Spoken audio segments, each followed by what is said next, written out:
안녕하세요. 저는 마트에서 일하며 아이 둘을 키우고 있는 40대 초반의 주부입니다. 40대 초반에 아이가 둘이라고 하면 결혼 일찍 했겠다고 생각하시더군요. 하지만 저는 결혼을 일찍 한 사람이 아니라 이혼을 조금 일찍 하게 된 사람입니다. 결혼이란 게 그런 것 같아요.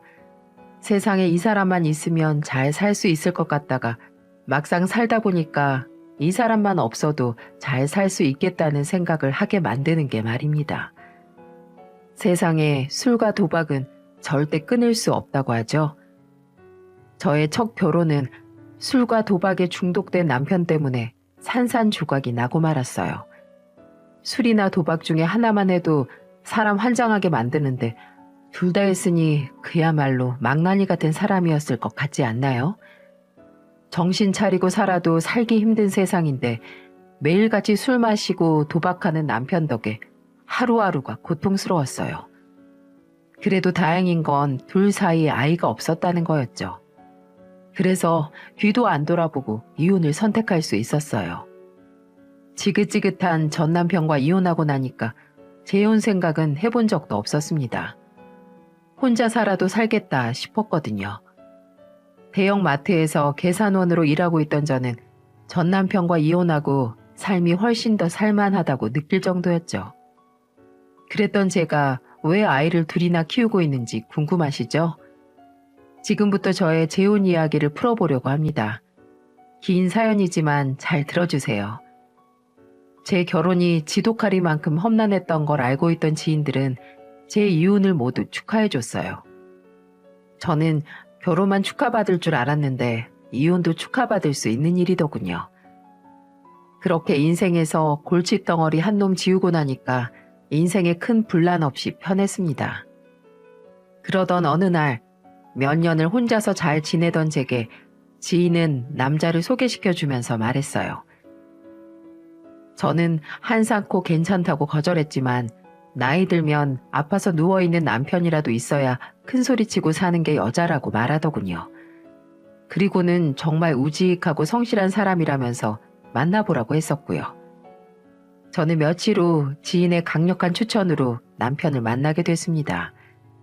건설 현장에서 포크레인 운전을 하면서 살고 있던 남편의 첫인상은 참 촌스러웠어요. 얼굴은 새까맣고 키도 크고 덩치도 있는 데다가 딱 곰 같은 스타일이었죠. 게다가 말투나 행동도 좀 투박한 스타일이었어요. 그래서 저는 처음 만났을 때 남편에게 별로 끌리지 않았습니다. 그래서 남편에게 정말 궁금했던 걸 물어봤어요. 아들 하나에 딸 하나 키운다고 하시던데 혼자서 힘드시겠어요? 부모님 집에서 같이 키우고 있어서 힘들진 않아요. 아, 그러시구나. 아이들이 그래도 착한가 봐요. 네, 엄청 착해요. 저도 갑자기 교통사고로 사별하게 되면서 많이 힘들어했는데 애들은 어리광도 안 부리고 의젓하게 잘 커져서 고맙더라고요. 처음 봤을 때 그렇게 투박해 보이던 사람이 아이들 이야기할 때는 또 달라 보였어요. 이래서 부모는 다른 거구나 하나 봐요. 매서웠던 눈매도 아이들 이야기가 나오니까 서글서글해지고 표정도 훨씬 밝아졌었답니다. 그래서 이 사람 몇 번 더 만나보고 싶다는 생각이 들게 됐죠.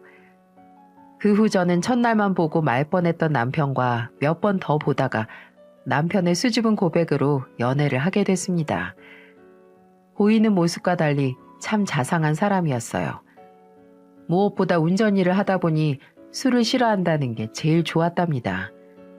그래서 저는 남편과 연애를 하다가 재혼을 하게 됐던 거예요. 전 남편과 이혼하게 됐던 이유가 술과 도박이었는데 남편은 술도 못하고 도박은 더더욱 모르는 사람이었죠. 게다가 남자 혼자 자식 둘을 키우겠다고 책임감 있게 사는 모습을 보니까 달라 보이더라고요. 하지만 결혼 후에 넘어야 될 큰 산이 있었습니다. 바로 어머님이었어요. 세상에 저는 대형마트에서 계산원으로 일하면서도 못 봤던 지독한 사람을 시어머니로 맞이하게 됐던 겁니다.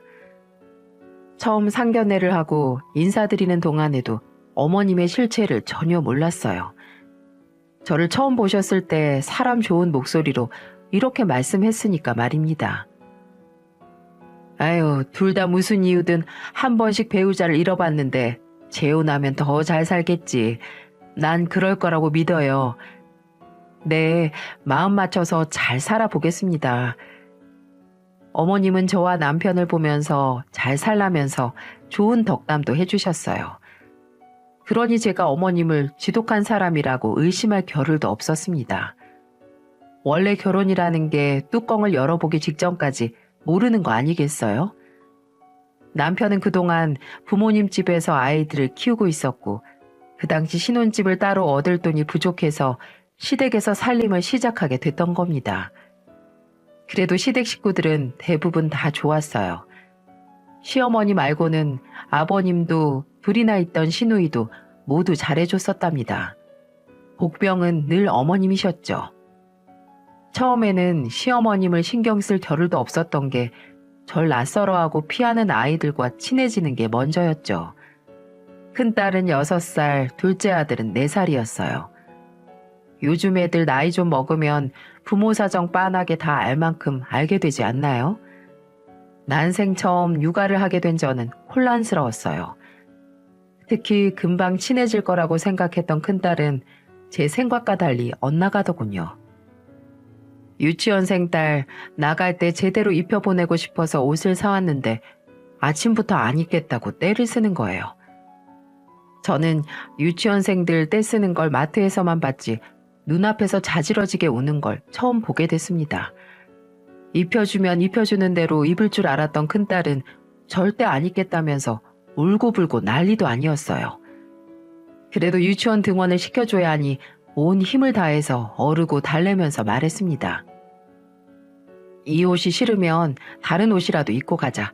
조금 있으면 유치원 차 올 거야. 어서 옷부터 입자. 싫어.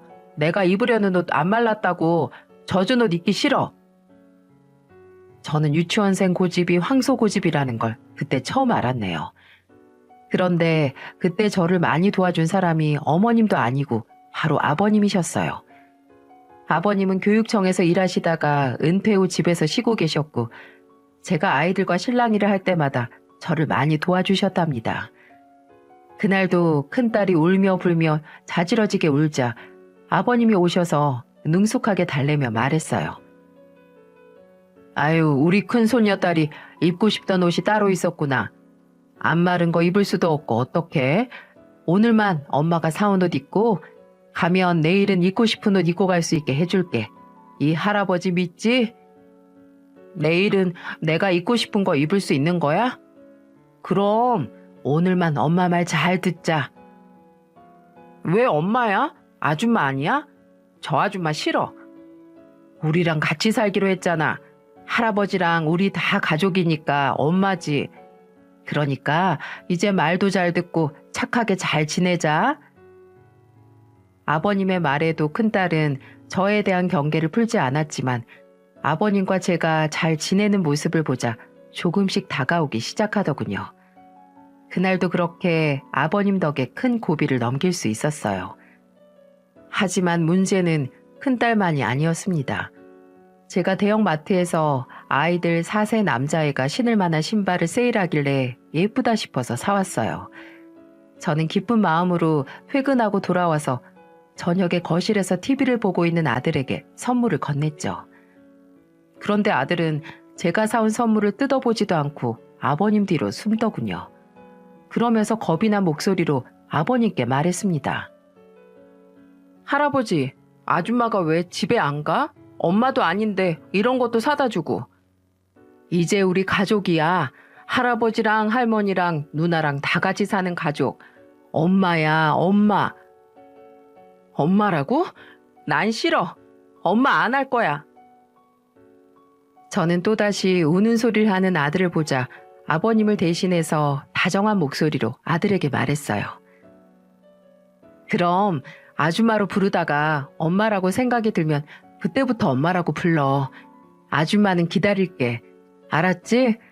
그리고 이 운동화는 선물이니까 편하게 받아도 괜찮아. 이 아줌마 마음이니까 받아줘. 저는 그렇게 아직 저라는 사람을 낯설어하는 아이들에게 살갑게 다가갔어요. 아버님도 저를 보면서 흐뭇한 표정을 지으셨답니다. 정말 아버님이 계셨기 때문에 저도 용기를 낼 수 있었어요. 어머님은 금은방을 운영하는 사장님이었고 집을 비우는 일이 잦아서 아버님의 도움을 더 많이 받고 지냈습니다. 저는 시누이도 2명이 있었는데 참 시누이복도 좋았어요. 제가 아이들이랑 어려워하니까 한 번은 제가 쉬는 날에 맞춰서 둘째 시누이가 시댁으로 와서 아이들이랑 친해질 수 있는 자리를 마련해 줬습니다. 시장을 잔뜩 보고 와서 제게 이렇게 말하더군요. 이거 다 조카들이 좋아하는 것들이에요. 떡볶이랑 간단하게 파스타만 만들면 오늘 아이들 다녀와서 먹이기 좋을 거예요. 아가씨, 이걸 다 혼자 봐오신 거예요? 아유, 저한테 시키셨으면 제가 어제 다 사왔을 텐데요. 애들이랑 친해지는 거 힘드실까봐 제가 좀 나서보려고요. 그동안 조카들 챙기면서 내공이 좀 생겨서 할 수 있어요. 아, 정말 고마워요. 안 그래도 제가 뭘 해줘야 되나 고민이 참 많았거든요. 그날 둘째 시누이가 사온 재료로 애들이 돌아오기 전까지 맛있는 걸 잔뜩 만들어둘 수 있었습니다. 남편도 건설 현장에 일하러 가면 일주일에 한 번 집에 오는 것도 힘들다 보니까 혼자서 아이들과 친해지는 건 힘들고 어려운 숙제 같았거든요. 그런데 이렇게 나서주는 시누이 덕에 저는 용기를 낼 수 있었습니다. 하지만 이 와중에도 저를 못마땅해 하던 사람은 어머님이셨어요. 시누이가 잠깐 화장실에 간 사이 어머님이 마침 집에 딱 돌아오셨는데 식탁을 보자 저를 노려보며 말씀하셨어요. 아니, 넌 이게 밥이냐? 애들 유치원 갔다가 오면 밥을 먹일 생각을 해야지. 떡볶이에 파스타에 쌀밥은 한 톨도 없네. 정신이 있는 거야, 없는 거야? 아니면 친자식 아니라고 벌써부터 티내는 거냐? 저는 갑자기 화를 내며 말씀하시는 어머님을 보자 당황할 수밖에 없었어요. 그리고는 포크를 들어서 제가 차려둔 음식을 뒤적이면서 지적을 하시는 겁니다. 저는 어머님의 행동과 막말에 당황했지만 침착한 목소리로 말했어요. 이거 애들 간식이에요. 그리고 저 한 번도 애들 제 자식 아니라고 생각한 적 없어요. 결혼한 순간부터 내 자식이다 생각하고 최선을 다하고 있는 거라고요.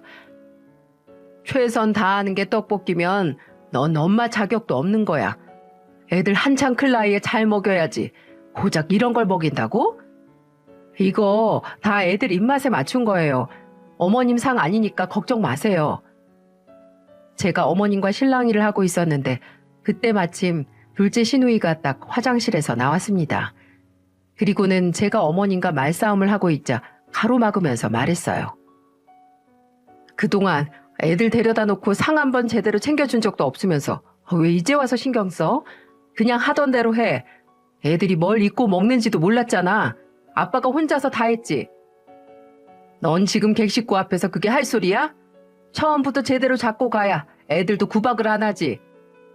엄마가 신경 안 써도 새언니 충분히 잘하고 있어. 그리고 같이 산 지가 언젠데 객식구야? 제발 그 말 좀 신경 써서 할 수 없어?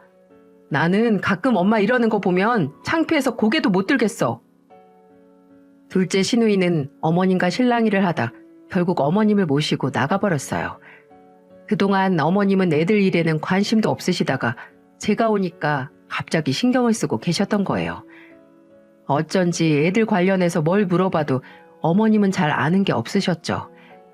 그래도 금은방을 운영하시느라 바빠서 그랬겠거니 했습니다. 하지만 아버님에 비해 어머님은 모르는 게 너무 많았다는 게 이상하긴 하더라고요. 그리고 그날 저녁에 아버님과 함께 집에 온 아이들과 저는 장난도 치며 즐거운 오후를 보냈어요. 그렇게 둘째 시누이가 아이들과 친해질 수 있게 알려준 여러 방법으로 금세 친해질 수 있었습니다. 그때까지도 엄마 소리를 듣지 못하긴 했지만 아이들이 제게 아줌마라고 불러도 친근하게 다가와줘서 좋았어요. 그런데 제가 엄마 소리를 언제 듣게 됐는 줄 아시나요? 이건 또 어머님의 숨은 노력이 있긴 했습니다. 그날 제가 마트에서 퇴근하는 길에 아이들이 평소에 좋아하던 과자를 사왔던 때였어요. 그런데 제가 과자를 사서 들어오자 마침 집에 계시던 어머님이 제가 들고 있는 봉투를 보며 비아냥거리며 말씀하셨어요. 그놈의 과자는 아주 수준에 딱 맞게 논다더니 마트에서 일하니까 과자만 사오지? 쟤들 친엄마는 애들 그렇게 안 키웠다. 어머님, 아이들 양육 문제는 제가 제 방법대로 할게요. 그런 비교는 하지 말아주세요. 각자 방식이 있는 거잖아요. 그리고 저 과자만 먹이는 거 아니고요. 애들 간식, 저녁, 영양제 다 알아서 잘 챙기고 있어요. 그래도 이게 말끝마다 말대답이네. 애도 안 낳아본 여자가 뭘 안다고 큰 소리야? 너 뱃속에 애 품어보고 하는 소리냐? 임신해본 적 없으면 내가 하는 말 잘 듣기나 해. 그러면서 제 손에 들려있던 과자를 뺏어서 베란다로 던지시는 겁니다. 너무 황당하고 기가 막혔어요. 그런데 그때 아버님이 아이들과 집에 들어오다가 어머님이 과자를 베란다로 던지는 걸 목격하게 됐습니다. 혹시나 아이들이 보고 상처받을까봐 걱정하면서 안절부절 못하고 있었어요. 그런데 큰딸이 갑자기 어머님께 이렇게 말하더군요. 할머니, 왜 우리 엄마한테 화내요? 저 과자 내가 좋아하는 건데 왜 버려요? 오늘 사다 준다고 약속해서 약속 지킨 건데 할머니가 왜 버려요? 저는 그날 어머님이 제게 했던 막말도 싹 잊혀질 만큼 큰딸이 해준 엄마 소리가 가장 와닿았어요. 그리고 막내 아들도 큰딸이 울면서 할머니께 화를 내자 똑같이 어머니께 달려들며 화를 냈습니다. 우리 엄마예요. 왜 화내요? 저 과자 우리 건데 왜 다 던져요? 할머니는 저런 거 사준 적도 없잖아요. 세상에서 엄마라는 말을 해보기만 했지 들어본 적은 처음이라 전 아직도 이 날이 생생하네요. 어머님의 행동도 다 잊혀질 만큼 강렬한 기억이었죠. 이래서 아무리 힘들어도 아이들 키우면서 사는구나. 다른 부모들의 마음도 이해할 수 있었고요. 아버님은 고사리 같은 손으로 어머님의 다리를 치며 우는 아이들을 달래셨고 어머님은 화가 안 풀렸는지 집 밖으로 나가버리셨습니다. 저는 그렇게 어머님의 뜻밖의 행동 덕분에 저는 아이들에게 엄마 소리를 들을 수 있었어요. 그 후로 아이들은 제게 엄마 소리를 자연스럽게 했답니다. 긴 출장을 끝내고 집에 돌아온 남편은 제게 놀란 목소리로 말했어요. 애들이 당신을 참 잘 따른다.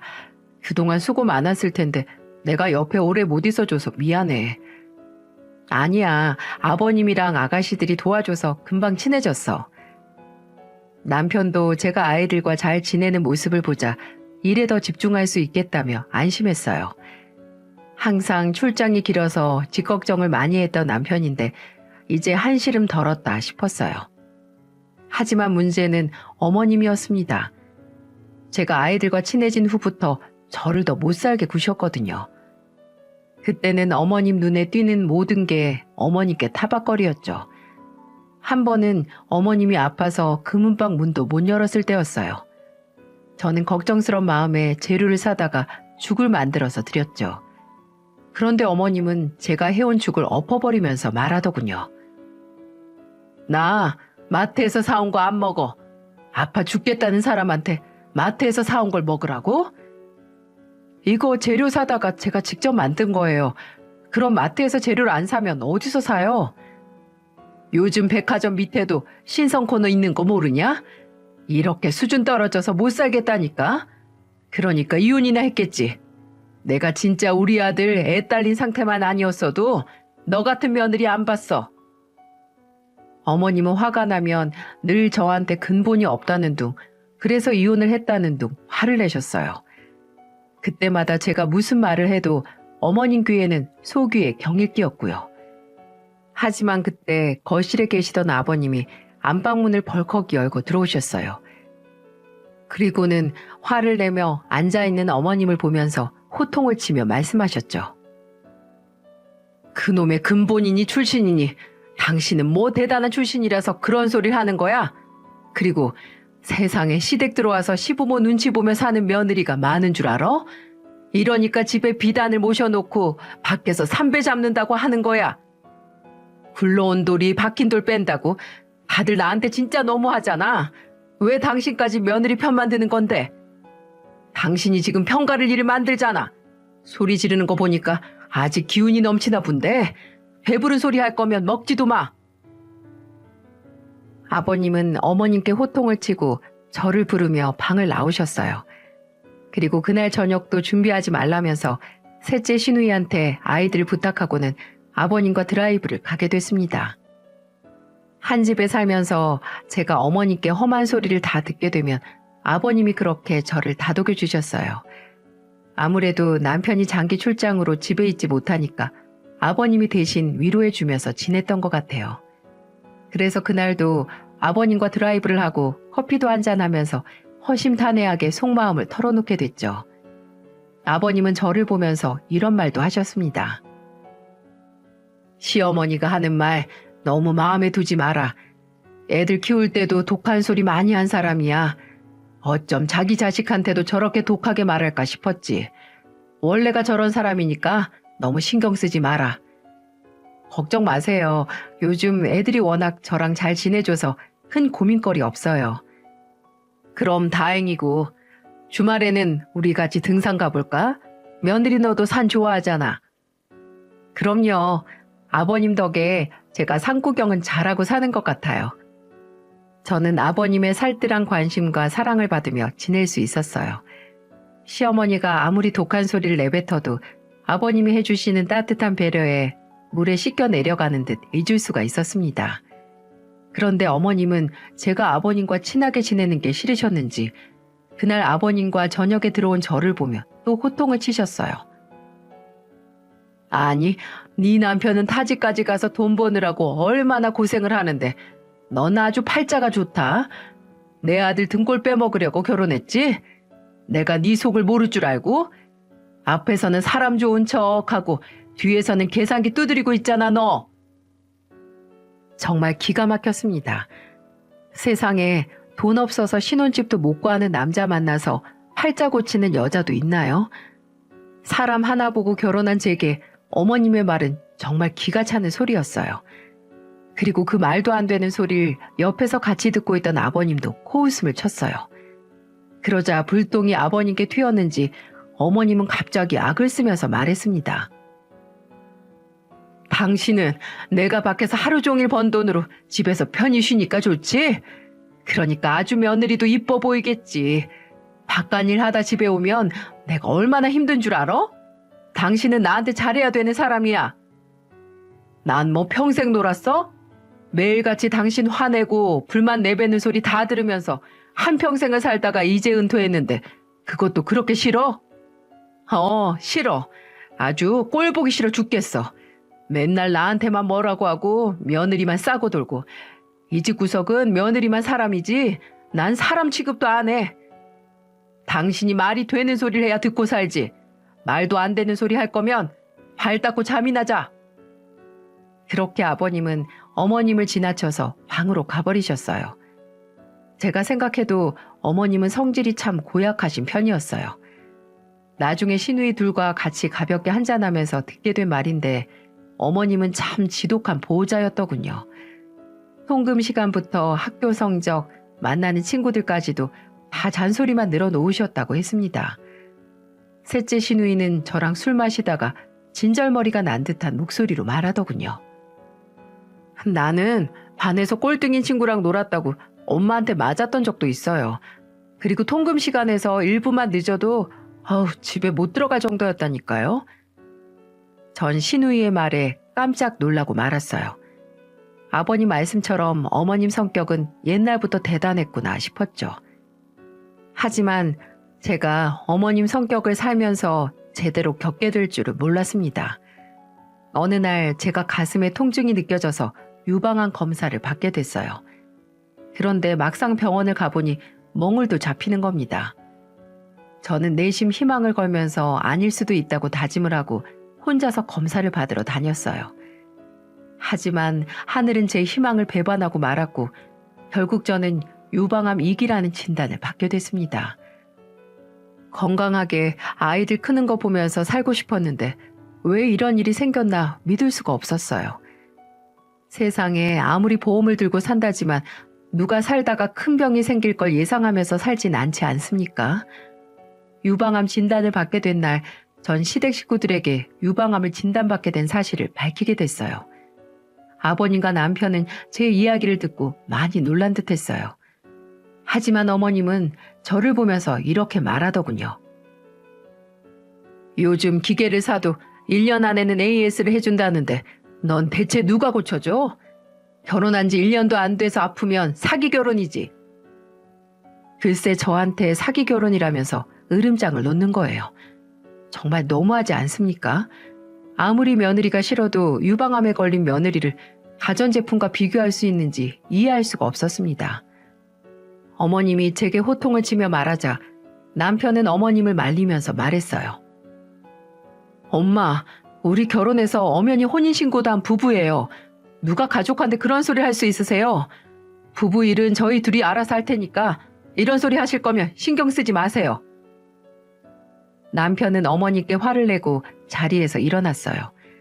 그리고는 방으로 들어와서 저를 달래주면서 말했어요. 내가 꼭 다 낫게 해줄게. 요즘에 암은 다 치료할 수 있대. 나도 걱정 안 해. 이기면 완치 확률도 높다고 하고. 근데 당신이랑 아버님께 괜히 근심을 줄까 봐 그렇지. 그런 말이 어딨어. 병원에서 하라는 치료는 다 하자. 당신 그러면 금방 건강해질 거야. 저는 남편의 따뜻한 말 덕분에 안심할 수 있었어요. 전 부인과 사별했던 남편의 아픔을 제가 괜히 또 들쑤시는 건 아닐까 걱정이 많았죠. 하지만 의연한 남편의 태도를 보자 저는 안심하고 치료에만 집중할 수 있었답니다. 하지만 어머님은 제 생각과 많이 달랐어요. 아주 저를 집안에 붙은 악귀처럼 취급하셨거든요. 남편이 타 지역에서 일할 때 저는 병원을 다니며 치료를 받고 있었어요. 그러다 2주일 만에 집에 돌아온 남편을 붙들고 어머님은 심각한 목소리로 말씀하셨어요. 아무래도 며느리 바람난 거 아니냐? 무슨 병원을 저렇게 자주 가? 그리고 같이 산 지 얼마나 됐다고 치료비도 도와줘? 그냥 알아서 고치고 오라고 해. 나사 하나 빠진 물건 모타로 데리고 사느라고 등골 빠지게 고생하는 건데? 제발 그만 좀 하시라니까요. 그런 말씀만 하시니까 제가 엄마랑 상의하기가 싫은 거예요. 그리고 며느리가 무슨 물건이에요? 병원에 치료받으러 가는 사람한테 이상한 오해만 하시고 그럴 거면 그냥 저희 애들 데리고 집에서 나갈게요. 어머님은 남편한테 제가 병원을 자주 간다며 바람난 거 아니냐는 소리까지 했다네요. 그리고 남편은 어머님이 오랜만에 본 자기를 붙들고 저런 소리를 하니까 혹시나 저한테도 막말을 퍼부을까 봐 저를 불러서 이렇게 말했습니다. 어머니가 혹시 무슨 말 해도 신경 쓰지 말고 꼭 나한테 전화해. 타 지역까지 가서 일하는 남편 신경 쓸 일 만들지 말라고 제게 신신당부를 하던 어머님은 스스로 직접 남편한테 걱정거리만 하나 더 만든 꼴이었어요. 그래놓고 남편이 집에서 나가겠다고 하면 말리면서 사과를 하시는 게 어머님이셨죠. 남편까지 어머님 편을 안 들어주니까 어머님은 집안에서 소외된다고 생각하셨나 봐요. 집에서 저만 보면 귀신 취급을 하더군요. 제가 정말 뭐라도 훔쳐간 사람처럼 죄인 취급을 했어요. 애들이랑 저녁을 먹고 있던 저를 보면서 이런 말까지 하셨답니다. 너는 밥이 목구멍으로 넘어가? 돈 잡아먹는 귀신 같아서 꼴 보기도 싫다. 할머니, 우리 엄마한테 귀신이라고 하지 마세요. 큰딸은 어머님이 제게 돈 잡아먹는 귀신이라고 할 때마다 어머님께 화를 냈어요. 아이들도 어머님을 말릴 정도면 그 말이 얼마나 심했는 줄 아시겠나요? 정말 건강한 사람도 저희 어머님과 잠깐만 지내면 아마 어떤 병도 생길 지경이었습니다. 그래도 아이들이 엄마한테 그러지 말라고 화를 내주니까 좋긴 하더라고요. 하지만 이게 더 어머님을 자극하고 말았던 겁니다. 점점 더 가족들로부터 소외된다고 생각하셨던 어머님은 절 따로 불러서 더 황당한 소리를 하셨어요. 글쎄 저를 불러서 방으로 가보니까 어머님은 제게 심각한 목소리로 말씀하셨어요. 내가 1,000만 원 줄 테니까 먹고 떨어져. 너 아주 팔자부터 뒤틀린 애였더라. 어머님이 저만 보면 타박하시는데 제 팔자가 고울 리가 있겠어요? 저 말하는 것 좀 봐. 내가 용한 무당 찾아가서 너를 좀 봤더니 너 우리 아들 잡아먹을 팔자래. 네가 살면 내 아들이 죽는다고. 그러니까 살아도 죽어도 이 집에서 나가라고. 아주 꼴 보기 싫으니까. 아니요. 전 살아도 죽어도 제가 알아서 스스로 결정할 테니까 더 이상 저한테 나가라 마라 하지 말아주세요. 저는 어머님의 말에 충격을 받긴 했지만 애써 침착하게 말하고 나와버렸어요. 아무리 미신이라지만 제가 살면 남편이 죽는다니 괜히 불안하기까지 하더군요. 치료하면 충분히 나을 수 있는 병인데도 어머님의 유난스러운 반응에 나날이 스트레스가 심해져만 갔어요. 그날 결국 아버님과 밖에서 따로 술을 한잔하게 됐습니다. 남편도 집에 없고 어머님께 저런 소리까지 들었는데 어떻게 집에 있을 수 있었겠어요? 그래서 결국 아버님과 따로 밖에서 저녁을 하게 됐죠. 그리고 아버님과 술을 한잔하면서 속에 있던 말을 털어놓게 됐습니다. 아버님, 제가 시집 오자마자 아파서 죄송해요. 세상에 그런 소리가 어딨어. 사람 아프고 말고 문제는 하늘에 정해진 거지. 네 시어머니 말 신경 쓰지 마라. 마음에 담지도 말고. 아버님의 말에 조금 힘이 나긴 하더라고요. 하지만 어머님의 뜻이 너무 완강했고 애들 앞에서 매번 싸우는 모습만 보여주게 되니까 그것도 참 걱정이더군요. 애들 앞에서는 찬물도 함부로 못 마신다는데 제가 항상 어머님과 호통을 치며 대화하는 모습을 보면 애들한테 안 좋은 영향을 끼치게 될까봐 걱정이었어요. 그래서 저는 아버님께 결국 그날 어머님한테 들었던 소리를 내뱉고 말았습니다. 아버님, 그런데 제가 살면 남편이 죽는데요. 그래서 제가 죽어도 살아도 집을 나가야 한다고 하는데 어떡해요? 저 원래 이런 거 믿는 사람 아닌데도 제 심장이 덜컥 내려앉아요. 뭐야? 그런 소리를 했단 말이야? 그 무당을 또 찾아가? 내가 이놈의 여편네를 그냥... 아버님은 저와 술을 마시다 말고 무당이라는 말에 화가 잔뜩 나서 집으로 달려가셨어요. 그리고는 곧장 집으로 가서 어머님을 보며 화가 난 목소리로 호통을 치며 말했습니다. 당신 그 무당 또 찾아갔어? 대체 또 얼마나 쓴 거야? 이번에는 돈 얼마 안 썼어. 그냥 며느리가 우리 아들 잡아먹는다고 내쫓으라고 그 말만 듣고 온 거야. 한 번만 더 그 선무당 찾아가기만 해. 그렇게 당하고도 거길 또 찾아가? 작년에도 그 집에 수백만 원 쓰고도 그 사람 말대로 된 적이 있어? 이번엔 맞을 수도 있잖아. 일단 진정해봐. 당신 그 말도 안 되는 소리 듣고 살 거면 당신이 이 집에서 나가. 아버님은 어머님께 호통을 치며 경고를 하셨어요. 알고 보니까 어머님은 집안에 일이 있을 때마다 무당을 찾아갔었는데 갈 때마다 수백만 원을 쓰고 계셨고 게다가 한 번도 맞았던 적이 없었던 거죠. 그런데 이 와중에 또 무당을 찾아갔다고 하니까 아버님은 화가 잔뜩 나셨던 거예요. 그래도 어머님 뵙고 온 무당이 선무당이라는 말을 듣고 나니까 마음이 좀 놓이긴 하더군요. 그날 아버님은 어머님께 저한테 함부로 하지 말라고 강하게 말씀하셨어요. 아버님이 워낙 화가 잔뜩 나셔서 그런지 어머님도 수긍하는 듯 했습니다. 하지만 어머님과 제 싸움에 종지부를 찍었던 사건은 따로 있었어요. 한 차례 아버님과 어머님 사이에 큰 분란을 겪고도 또 사건이 있었다니 놀랍지 않으신가요? 저는 병원 치료하러 다니면서 별다르게 힘든 일은 없었어요. 하지만 어머님은 제가 제 발로 나가길 바라는 사람처럼 살림살이로 저를 괴롭히셨어요. 그 중에 하나가 밥 차리라고 시키는 일이었어요. 그런데 제가 병원 검진 일정과 여러 번 어긋나서 어머님 밥상을 제대로 차렸던 적은 없었습니다.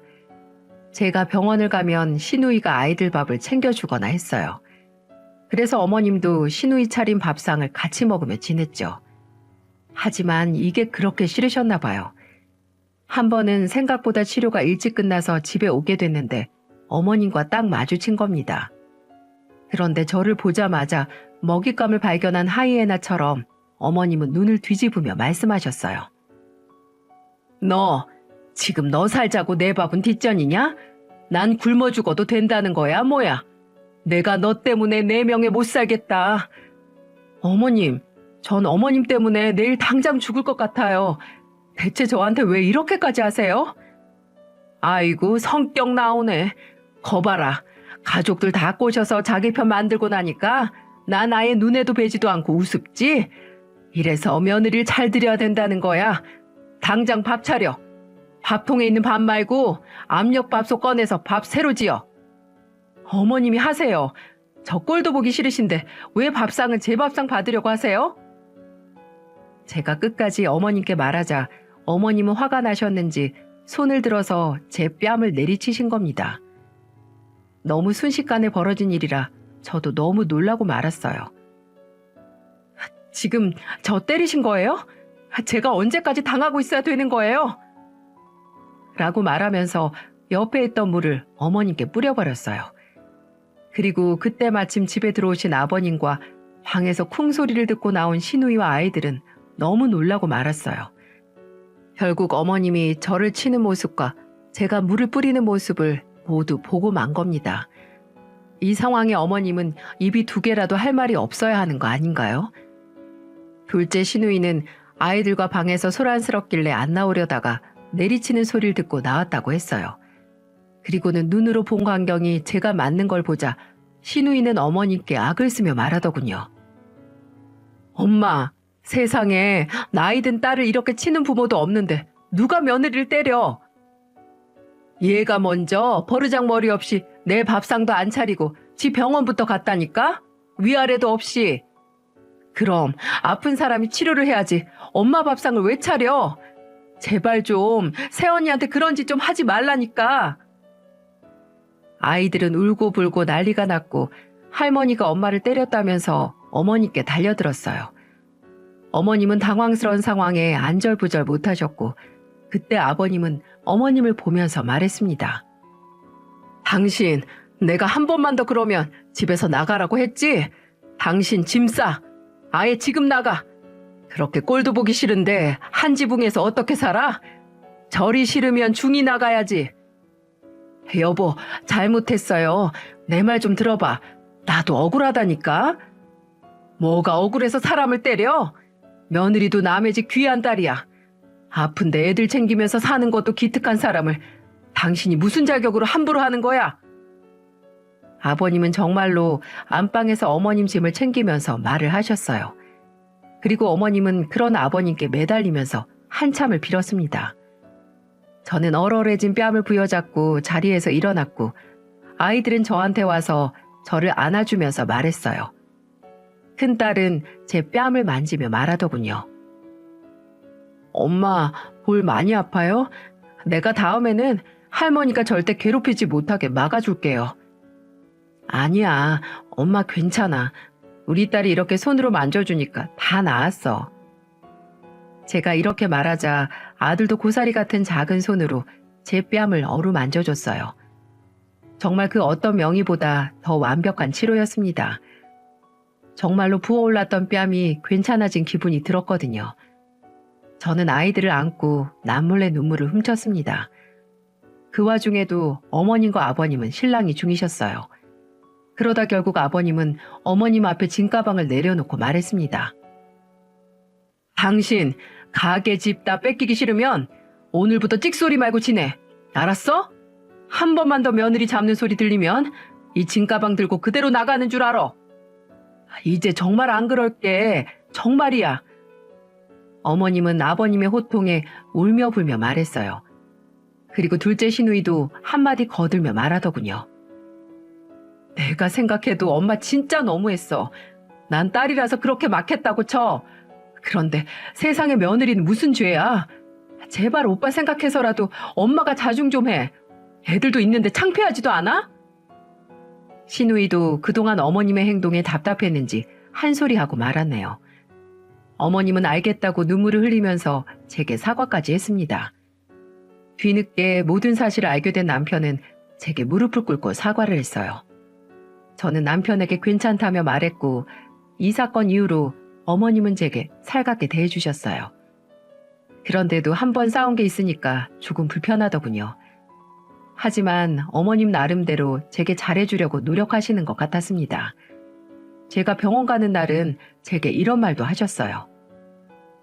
오늘 병원 간다고 했지? 내가 애들 보고 밥도 먹이고 있을 테니까 병원 갔다가 친구라도 만나고 와. 걱정 말고. 네, 어머님, 감사해요. 세상에 이런 갑작스러운 변화에 어안이 다 벙벙하더라고요. 그래도 잘 대해주시니까 집안 분위기가 달라지긴 했습니다. 하지만 아버님은 저와 남편을 따로 불러서 이런 말씀을 하셨어요. 내가 돈 보태줄 테니까 애들이랑 나가서 너희 살림 차리고 살아. 내가 진작에 해줬어야 했는데 미안하구나. 아니에요. 그래도 아버님 덕에 애들이랑도 금방 친해질 수 있었어요. 잘 살게요, 아버님. 저는 아버님께 감사하다고 말씀드렸고 저와 남편은 아버님의 배려로 독립을 할 수 있었습니다. 요즘에는 어머님이 새로 독립한 집으로 반찬도 해서 보내주세요. 이게 믿겨지시나요?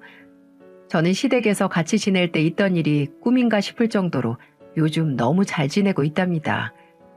병원도 꾸준히 다니면서 거의 완치에 가까운 경과도 보였어요. 이제는 정말 좋은 일만 가득할 것 같지 않습니까? 얼마 전에는 큰딸 유치원도 다녀오고 부모로서 할 일도 성실하게 하고 있어요. 그리고 다시 마트로 출근도 하면서 예전의 일상으로 대부분 돌아갔답니다. 한번 크게 싸우고 바닥을 보일 정도로 싸우고 나니까 오히려 나은 점도 있네요. 다들 할 말 속에만 쌓아두지 마시고 모두 다 하면서 살았으면 좋겠습니다. 속병만큼 지독한 병도 없으니까요. 모두들 가족들과 행복한 시간만 만드시길 바라겠습니다.